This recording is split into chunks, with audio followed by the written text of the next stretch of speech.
बुलेटिनच्या सुरुवातीला एक मोठी आणि महत्त्वाची बातमी बघूया। मंत्री शंभूराज देसाई यांनी आपलं शासकीय निवासस्थान असलेल्या मेघदूत बंगल्यावरती प्रवेश केलाय। तब्बल 55 वर्षांनंतर देसाई कुटुंब मेघदूतवरती वास्तव्यास गेलंय।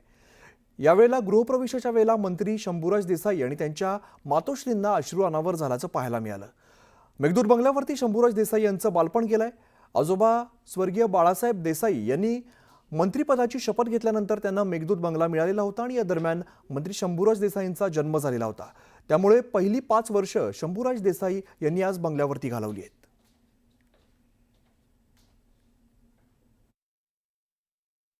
अनुभव खूप चांगला आहे। माझा जन्म ह्या घरातलाच आहे। लहान असताना याच बंगल्यामध्ये आम्ही वाढलो, खेळलो। वडील आजोबा माझे त्यावेळी राज्याचे गृहमंत्री होते। त्यांचं शासकीय निवासस्थान हे होतं आणि त्यामुळं लहानपणच्या खूप आठवणी या ठिकाणी आहेत। नंतरच्या काळात आमच्या आजोबांनी राजीनामा जेव्हा दिला 70ला आणि नंतर पुन्हा ते 78ला विधानसभा अध्यक्ष झाले, तेव्हा ह्याच बंगल्यात परत राहायला आले आणि त्यावेळी थोडं मोठं होतो आम्ही आणि 11-12 वर्षाचे असू आणि मग आजोबांची हीच खोली हाच मोठा हॉल होता की ज्या ठिकाणी ते बसायचे, अभ्यागतांना भेटायचे। अनेक मान्यवर नेते त्यावेळचे राज्यातले यायचे आणि त्यांच्याशी त्यांच्या चर्चा व्हायच्या। त्यामुळे हा बंगला तसा ओळखीचा आम्हाला आहे। बरं, खूप चांगलं वाटलं, खूप समाधान वाटलं। मी मगाशी देखील माध्यमांशी बोलताना सांगितलं की तिसऱ्यांदा मंत्री झाल्यावर आदरणीय मुख्यमंत्री फडणवीस साहेबांना आणि आमचे नेते आदरणीय एकनाथजी शिंदे साहेबांनी मी विनंती केली होती की मला हा बंगला जर आपण दिला, माझी विनंती आहे, कारण माझा जन्म ह्या बंगल्यातला आहे।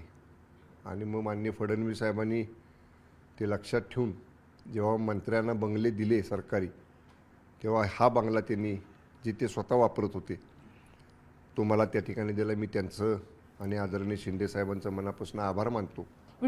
उमेशसह सुस्मिता भदाणे पाटील, न्यूज 18 लोकमत, मुंबई। आणि आता बुलेटिनमध्ये घेऊया बातम्यांचा वेगवान आढावा।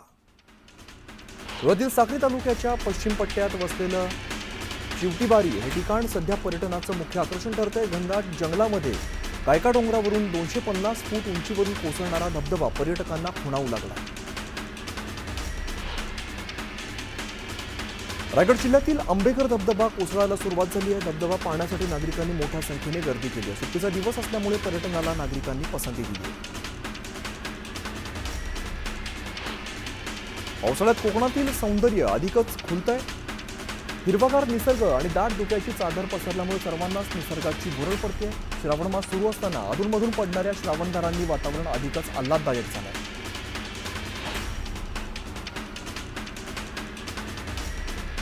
बीडच्या सौताडात पावसाने दमदार हजेरी लावली, त्यामुळे धबधबा कोसळायला सुरुवात झाली आहे। धबधबा पाहण्यासाठी पर्यटकांनी मोठ्या संख्येने गर्दी केली।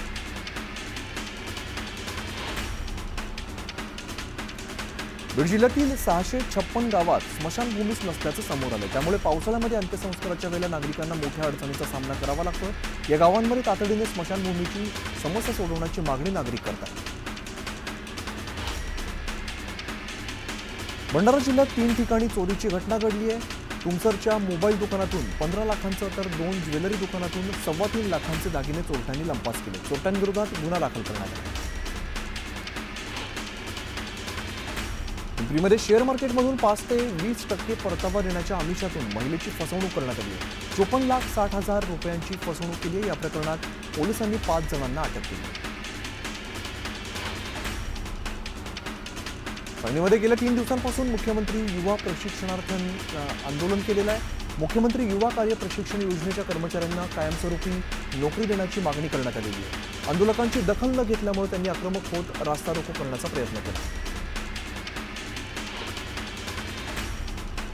मानवी मेंदूत प्लास्टिकचा शिरकाव झाल्याचं एका संशोधनातून समोर आलेलं आहे। मानवी मेंदूमध्ये प्लास्टिकचा प्रवेश झाल्यामुळे मेंदूशी संबंधित डिमेन्शिया, अल्झायमर, स्मृतिभ्रंश सारखे आजार होण्याचा धोका वाढल्याचा दावा करण्यात आला। चंद्रपूर महानगरपालिका आणि Aga Khan agency for habitat India यांच्यात 3 वर्षांसाठी करार झाला। वाढती उष्णता आणि पुराचा धोका कमी करण्यासाठी विविध उपाययोजना राबवण्यात येत आहेत. दरम्यान 200पेक्षा अधिक गरजू कुटुंबाच्या घरांना उष्णतेविरुद्ध विशेष तंत्रज्ञान उपलब्ध करून दिले जाणार आहे. यावेळी ठिकाणी बाजार समिती सभागृहामध्ये केळी लागवड आणि व्यवस्थापनाच्या कार्यशाळेचं आयोजन करण्यात आलं. यावेळेला कार्यशाळेत कृषी तज्ज्ञ आणि केळी उत्पादकांनी उपस्थिती दर्शवली. तर पिकावरती पडणारे विविध रोग आजार याबाबत उत्पादकांना आणि शेतकऱ्यांना मार्गदर्शन करण्यात आलं. भंडारा जिल्ह्यातील साकोली या ठिकाणी 100 वर्ष जुना असलेला मालगुजारी तलाव 2 दिवसांपूर्वी फुटला होता. त्यामुळे या तलावातील तब्बल 50 लाखांच्या मासोळ्या ऐन मच्छीमारी हंगामामध्ये वाहून गेल्यामुळे तब्बल 176 कुटुंबावरती आर्थिक संकट ओढावलं.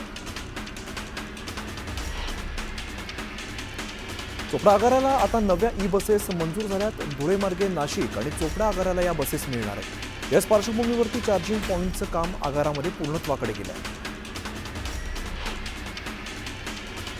बुलढाणा जिल्ह्यातील शेगाव तालुक्यातील कुरखेड आणि निंबी या गावात स्मशानभूमी नसल्यामुळे गावात कुणाचा मृत्यू झाला तर त्यांच्यावरती अंत्यसंस्कार करायचे कुठे असा सवाल गावकऱ्यांना पडतो. अंत्यविधीसाठी प्रेत घेऊन गावकऱ्यांना भटकंती करावी लागते. येत्या 7 ऑगस्ट रोजी कुरेशी समाजाकडून सोलापुरात मूकमोर्चा काढला जाणार आहे. यासाठी कुरेशी समाजाने बैठक घेतली आहे. मागील 15 दिवसांपासून राज्यभरात म्हशीची खरेदी विक्री यासह मटण विक्री बंद करत कुरेशी समाजाने काम बंद आंदोलन पुकारले आहे. प्रधानमंत्री किसान सन्मान निधी योजनेचा 20वा हप्ता नुकताच पंतप्रधान मोदींच्या हस्ते वितरित करण्यात आलेला आहे. यावेळेला मावळमधील शेतकऱ्यांनी आनंद साजरा केला. मावळ तालुक्यात ठाकरवाडी, शिंदे वस्ती आणि सोमाटणे या ठिकाणी वनहद्दीतील आदिवासी कुटुंबांना जमीन देण्याची प्रक्रिया सुरू झाली. 5 पिढ्यांपासून राहणाऱ्या कुटुंबांना कायदेशीर हक्क मिळणार आहेत. मावळचे आमदार सुनील शेळकेंनी यासाठी पाठपुरावा केला. लोणावळ्यातील मुख्य बाजारपेठेत बॅरिगेट्समुळे नागरिकांना नाहक त्रास सहन करावा लागतो. तक्रार करून सुद्धा प्रशासनाने दखल न घेतल्याचा आरोप करण्यात आला. त्यामुळे व्यापाऱ्यांनी उद्या बाजारपेठ बंद करण्याचा इशारा दिला. दरम्यान तातडीने बॅरिगेट्स हटवण्याची मागणी केली. जळगावात मागील महिन्याभरात भटक्या कुत्र्यांनी तब्बल 579 नागरिकांचे लचके तोडलेत. रात्री अपरात्री नागरिकांवरती हल्ले करण्याचं प्रमाण वाढलंय. मात्र पालिका प्रशासनाकडून कोणतीही कारवाई केली जात नसल्यामुळे नागरिकांनी संताप व्यक्त केला. सिंधुदुर्गमध्ये 1 ऑगस्टपासून सागरी मासेमारीला सुरुवात झाली. निवती बंदर या ठिकाणी सकाळी 7 वाजता माशांचा लिलाव सुरू झाला. त्यामुळे ऐन श्रावणात निवती किनारी खवय्यांची मोठी गर्दी झाली. विद्यार्थ्यांना बालपणीपासूनच देशभक्तीसह शेतकऱ्यांविषयी आणि सैनिकांविषयी आदर वाटावा यासाठी नवा उपक्रम राबवण्यात येणार आहे. येत्या 15 ऑगस्टपासून देशभक्तीचे धडे विद्यार्थ्यांना देण्यात येणार अशी माहिती शालेय शिक्षण मंत्री दादा भुसे यांनी दिली. अमरावती जिल्ह्यातील वरुड तालुक्यातील बेसखेडा या शेत शिवारामध्ये काम करत असताना अचानक विजेची तार अंगावर पडल्यामुळे शेतकऱ्यांसह त्याच्या 2 बैलांचा जागीच मृत्यू झाला. या घटनेमुळे परिसरात हळहळ व्यक्त केली जाते.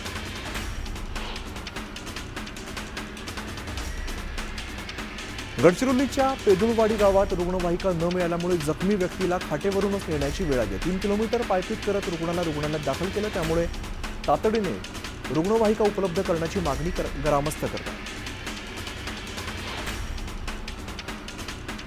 वांगणी परिसरातून जाणाऱ्या कर्जत पुणे महामार्गाला खड्ड्यांचं ग्रहण लागलंय. जागोजागी खड्ड्यांचं साम्राज्य पसरल्यामुळे अपघातांच्या प्रमाणात सुद्धा वाढ झाली. खड्डेमय रस्त्यामुळे वाहन चालक हैराण झाले. वसईमध्ये मुंबई अहमदाबाद महामार्गावर सतत मोठ्या प्रमाणात वाहतूक कोंडी होती. त्यामुळे शाळकरी मुलांसह नागरिकांना नाहक त्रास सहन करावा लागतोय. तातडीने वाहतूक कोंडीवरती तोडगा काढण्याची मागणी स्थानिक करतात.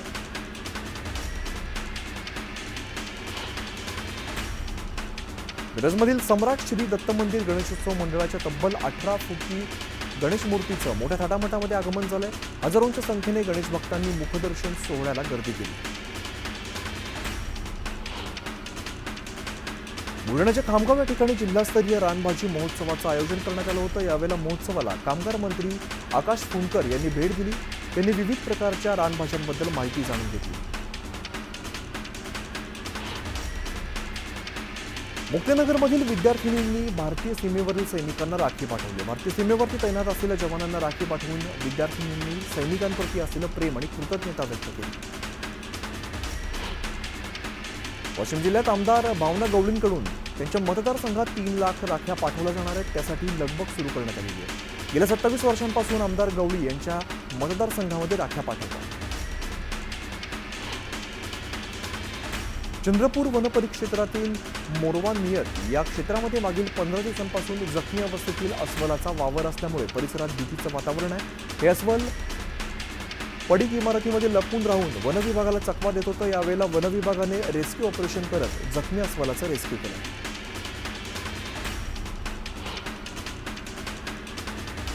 सांगलीच्या दंडोबा डोंगरावर दंडोबा राज्यस्तरीय क्रॉस कंट्री स्पर्धेचं आयोजन करण्यात आलं होतं. या स्पर्धेत वेगवेगळ्या गटात हजारो स्पर्धकांनी भाग घेतला. महाराष्ट्र अमॅच्युअर ॲथलेटिक आणि सांगली जिल्हा अमॅच्युअर ॲथलेटिक असोसिएशनच्या मान्यतेने ही स्पर्धा घेण्यात आली.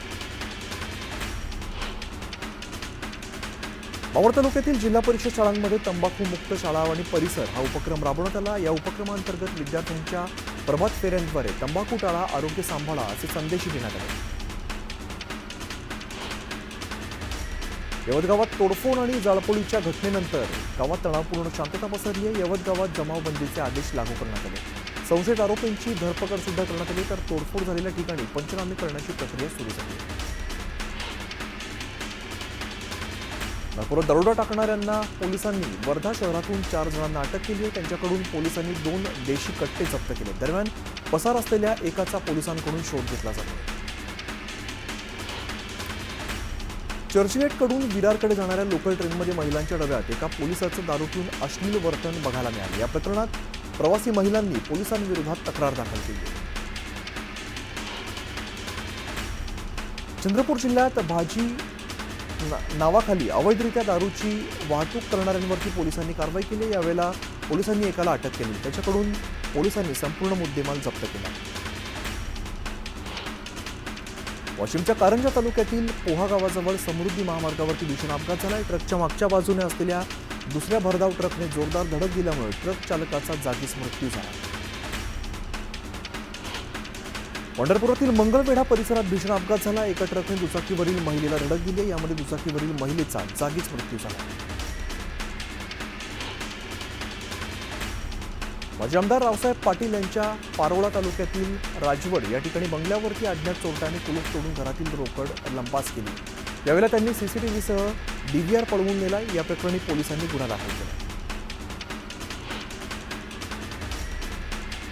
सांगलीच्या वाळवा तालुक्यातील कुंडलवाडी या ठिकाणी जुन्या वादातून एका व्यक्तीची हत्या करण्यात आली. चाकूने भोसकून हत्या करण्यात आली असून आरोपी विरोधात गुन्हा दाखल करण्यात आला. नाशिकच्या बळी मंदिरातील पारायणाला जाण्यासाठी निघालेल्या एका वृद्ध महिलेला भरधाव ट्रकनं चिरडलंय. यात महिलेचा जागीच मृत्यू झाला. या अपघातानंतर ट्रक चालकाने पळ काढला असून पोलिसांकडून शोध सुरू आहे. खासगी क्लासमध्ये बेंचवर बसण्यावरून झालेल्या वादात एका शाळकरी मुलाची हत्या करण्यात आल्याची धक्कादायक घटना नाशिकच्या सातपूर भागात घडली. वादानंतर 2 अल्पवयीन मुलांनी त्याला मारहाण केली होती आणि त्याचा मृत्यू झाला. या प्रकरणी पोलिसांनी दोन्ही आरोपींना ताब्यात घेतलं. चाळीसगाव पोलिसांनी आंतरराष्ट्रीय ड्रग्ज रॅकेटचा पर्दाफाश केलाय. 24 जुलै रोजी नाकेबंदी दरम्यान एका कारमधून पोलिसांनी तब्बल 64 कोटी 90 लाख रुपये किमतीचं ॲफेटाईन ड्रग्ज जप्त केलेलं होतं. ड्रग्ज प्रकरणातील मुख्य सूत्रधारास पोलिसांनी तामिळनाडूमधील नागापट्टम जिल्ह्यातील एका गावातून अटक केली.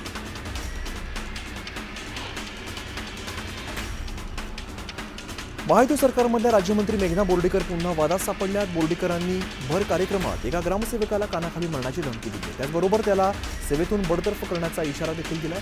आमदार रोहित पवारांनी त्यांच्या आरेरावीचा व्हिडिओ पोस्ट केलाय. त्याचबरोबर मुख्यमंत्र्यांना कारवाई करण्याची मागणी सुद्धा केली. कार्यक्रमासाठी कमी लोक आले म्हणून रागवणं हे समजण्यासारखं आहे. मात्र त्यासाठी अधिकाऱ्याला कानाखाली मारण्याची धमकी देणं केवळ त्या अधिकाऱ्याचा नव्हे तर संपूर्ण मंत्रिमंडळाचा अपमान आहे. चूक असेल तर नक्कीच अधिकाऱ्यावरती कारवाई व्हावी. मात्र अशी धमकी देणं योग्य नाही. त्यामुळे मंत्री मेघना बोर्डीकर यांच्यावरती कारवाई करण्यात यावी याची मागणी रोहित पवारांनी केली. रोहित पवारांनी ट्विट केलेल्या व्हिडिओनंतर मेघना बोर्डीकर यांनी स्पष्टीकरण दिलंय. मी सर्वसामान्यांच्या हक्कासाठी बोलले, मात्र सध्या रोहित पवारांना काही काम उरलं नसल्यामुळे ते असे व्हिडिओ ट्विट करतात असं म्हणत रोहित पवारांना टोला लगावला. सामाजिक न्यायमंत्री संजय शिरसाट यांच्या नव्या वक्तव्याने ते पुन्हा वादाच्या भोवऱ्यात सापडले. कितीही रक्कम मागा, आपण लगेच मंजूर करू.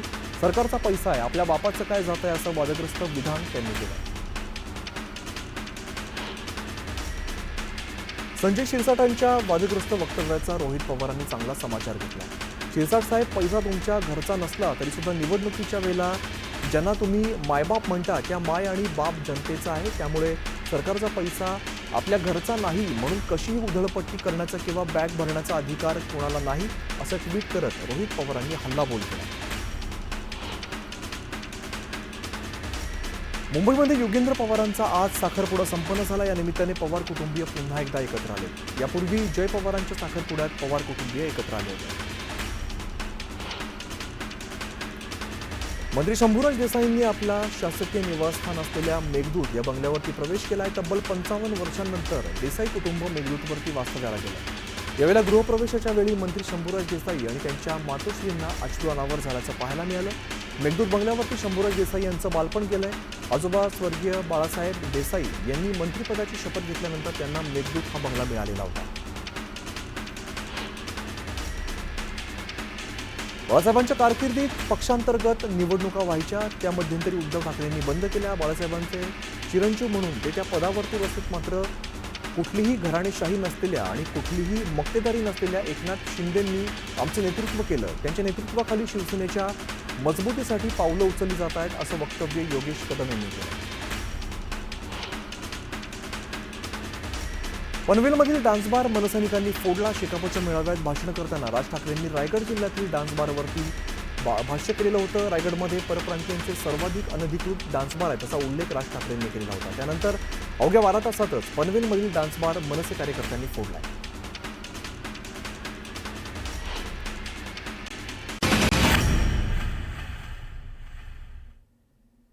ब्रेकनंतर बघूया इतरही काही वेगवान घडामोडी.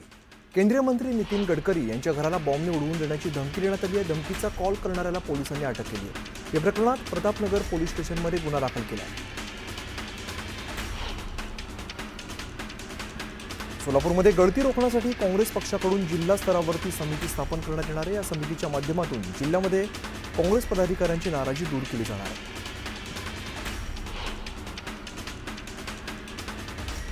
कृषी मंत्री दत्तात्रय भरणे यांनी कृषी मंत्रिपदाचा पदभार स्वीकारल्यानंतर त्यांच्या निवासस्थानी हजारो कार्यकर्त्यांनी गर्दी केलेली होती. भरणेंना शुभेच्छा देत कार्यकर्त्यांनी त्यांचा सत्कार केला.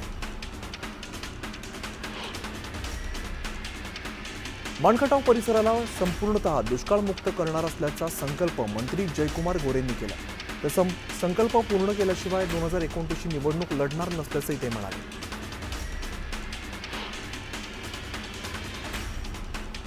पुण्यात कर्नल प्रसाद पुरोहित यांच्या निवासस्थानाच्या बाहेर ढोल ताशांच्या गजरात जल्लोष करण्यात आलेला आहे. पुरोहित यांची मालेगाव बॉम्बस्फोट खटल्यातून निर्दोष मुक्तता झाल्यामुळे रॅली काढण्यात येणार आहे. स्वतः पुरोहित रॅलीमध्ये सहभागी होणार आहे. इंदापूरमध्ये राज्याचे नवे कृषी मंत्री दत्तात्रय भरणे यांचा सत्कार करण्यात आला. यावेळेला नागरिकांनी कृषी मंत्री भरणेंना प्रतिकात्मक बैलजोडी भेट दिलेली आहे. दरम्यान मोठ्या संख्येने शेतकरी उपस्थित होते. अहिल्यानगर जिल्ह्यातील संगमनेर तालुक्यात दुष्काळग्रस्त भाग असलेल्या तळेगाव परिसरातील 18 गावात भोजापूर धरणातून पाणी आल्यामुळे आनंदोत्सव साजरा करण्यात आलाय. जलसंपदा मंत्री राधाकृष्ण विखे पाटील यांच्या हस्ते जलपूजन करण्यात आलं. मारिओ मुंडे हत्या प्रकरणातील एसआयटीचे प्रमुख IPS पंकज कुमावत आणि त्यांच्या टीमने बीड पोलीस अधीक्षक कार्यालयामध्ये जाऊन पोलीस अधीक्षक नवनीत कौवत आणि स्थानिक गुन्हे शाखेच्या विशेष पथकाच्या प्रमुखांची तपासासंदर्भात चर्चा केली. एक छोटासा ब्रेक, लगेचच परत येतोय. पाहत राहा न्यूज 18 लोकमत.